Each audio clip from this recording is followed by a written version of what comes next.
Hello, everybody.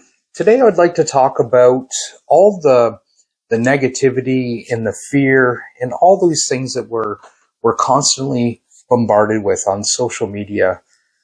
You only have to scroll on your Facebook news feed for just a few minutes to come across something that's extremely toxic and terrible information for us to take in. And I think it's so important at this time that we become aware of what type of content are we allowing into our mind? What kind of content are we allowing to come into our psyche? If we're constantly taking in negative news and conflict and things that make us angry, at the end of the day, it greatly disempowers us.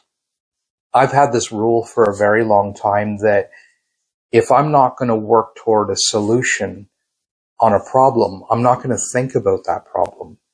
And I think that's what I see when I hear people speak about some of this negativity that we're seeing.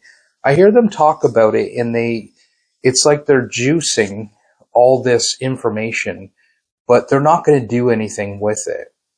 So it'd be like, if you were driving down the road and you saw this magnificent apple tree, and so you pull over and you start picking up all the apples off the ground. But the problem is, if all those apples are rotten and you just fill your arms full of all this, how can you move? How can you get back in your car and drive away from that situation? And that's what it's like, constantly taking in negative information. It's like filling your arms full of rotten apples. There's nothing you're going to do with that information.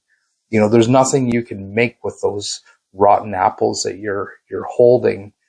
It's just going to make you smell. And I think that's such a huge problem. It's been for me in the past. Somebody would tell me something negative and, I'd be lost. My whole day could be dedicated to thinking about that negative thing. Meanwhile, I'm not, observing my own life. I'm not doing all the things that are purposeful and positive to make my life better or to improve the quality of the lives around me. So just something to think about in the times that we're in. And I'm going to do a podcast on this topic as well, and I'm going to go a lot deeper on this topic. What are your thoughts? Tell me what you think. I'd love to hear what you have to say.